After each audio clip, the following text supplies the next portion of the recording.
Hey guys, what's going on? In today's video, we're going to be talking about the C programming language and why you should learn about it. So C was invented by Dennis Ritchie at Bell Laboratories in the early 1970s. It's considered a general-purpose structured programming language, which means you can use it for a variety of things and it'll always get the job done. Now, there are some things when it comes to security and like memory leaks and making sure you actually make robust software, and I mean that's another story, right? That's why something like Rust came along. But the purpose of learning C is so that you get the foundational knowledge to understand why those things had to happen. Okay, C was originally designed for systems programming applications such as writing compilers and operating systems. It was considered a high-level language, but it also gives programmers the ability to work closely with the hardware. Now, the thing is, nowadays, that's more or less not the idea, right? C is always going to be considered a low-level language with considering everything, all the other languages, right? You have very high-level languages nowadays. So the Unix operating system was developed at Bell Laboratories, and it used C as its standard programming language. So Unix like operating systems in Unix, right? Linux is based on Unix, and so is Mac OS. These are foundational, and it's widely used operating systems. So these libraries, this software, this operating system was developed in C. So having C libraries and these binaries available makes it very accessible and portable. More than 90% of Unix operating systems actually are written in C.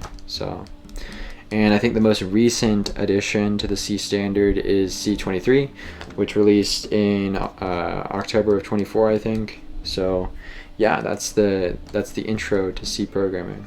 All right, you might be thinking, okay, that's enough of this, dude. How do you actually get started with C? Okay, there's many different ways. It depends on what platform you're on, obviously, but I'm on Linux, I'm on Ubuntu, so we're going to use that for this demonstration. So just go to whatever directory you want to go to and for your project. Okay, I have a little code directory and then C, and then just make whatever directory you want. Mine's going to be just called test, and then we'll go in here, test-1. So I mean, I haven't learned that much about it yet, to be honest, but the very basics is you just make a C file, right? And then you can start populating it with code, and then you can run that code, you can compile that code, and then slowly build up your system. So let's try doing that. I'm just going to use bare bones Vim just for this. I have my own NeoVim config, but I mean, why not, right? So we're going to start Vim and just do just call it like main.c. Doesn't matter. So this is, you can use whatever editor you want. You can even use like something like C-Line, like these very abstract editors. It really doesn't matter. As long as you can compile and run your code, you can start learning C. So the first thing you want to do, and it helps to understand, which we're going to get to later, the C compilation process, because then things will start to make sense.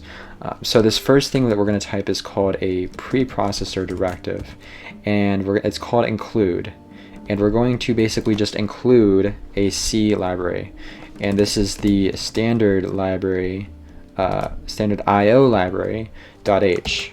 And the header file is again it's just a library file essentially, and then we're going to write our main function, and this is going to be where your code actually starts executing. So let's see. So we're going to specify a return type. So what value is this function going to return? And that's going to be int, because we're going to return if it was successful or not, and that's going to be either 0 or 1. Next, we're going to call it main, because that's what the main function has to be called. That's required. And then we have the option to specify void or not. It really doesn't matter. I'm actually just going to leave it out just for simplicity. And then this is our main function, and now we can actually start writing hello world, which is just a very simple, it's the most beginner application that everyone should do when learning a new language. So to print to the screen, you want to use printf, or you can use puts, but we're going to use printf. And then you're going to want to put some double quotation marks, and then you're going to put hello, comma, world. And you always want to end with a semicolon. Okay, and that's it. This is the most basic form of a C program, and we can optionally return 0, which is what you would normally do. And this just signifies, okay, we terminated, we did everything, we executed our program correctly. And now we want to save. We can do that in Vim, but just doing escape colon WQ to quit, save and quit. And now we have our C code, and it's all done, right? So what do we do? I want to run the code. What do we do? There's actually, C needs a compiler in order to be executable. You need to compile this down to machine code that your computer can understand. And the way you do that is by using something called GCC, which is the GNU Compiler Collection. And basically it's just a piece of software that can compile many different languages. It's not just C. You can do C++, ADA, other old languages that were used on Unix systems. But for now we're going to be compiling C code, so we just write GCC and then our source code file, which is main.c, and that should be everything. Okay, it compiled, it looks like, and we can check that, and we see that we have an a.out file, and this is your executable, guys. This is, you can run this executable, and we can even rename it. So I'm just going to rename it to app, and we see that we have app, and then we can just execute it in the shell. Whoops. And we see that we do get hello world, and I forgot to put a new line. So it's, yeah, whatever. Let's actually go fix that. So if we want to edit this file, we just go back, and we saw that we printed on the same line as our shell prompt. So let's go ahead and add a new line, escape sequence here, and you just do \n for that, and then we can save and exit again, and then we can compile again,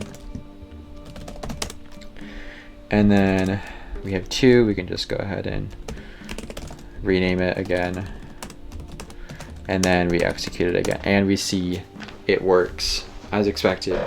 So that is your very first Hello World program, and that actually is going to conclude this very first episode of the series. And I really hope you guys have learned something about C, even if it was very beginner level. We're obviously going to go more in depth as time progresses. And yeah, thank you so much for watching. Please leave a like and subscribe.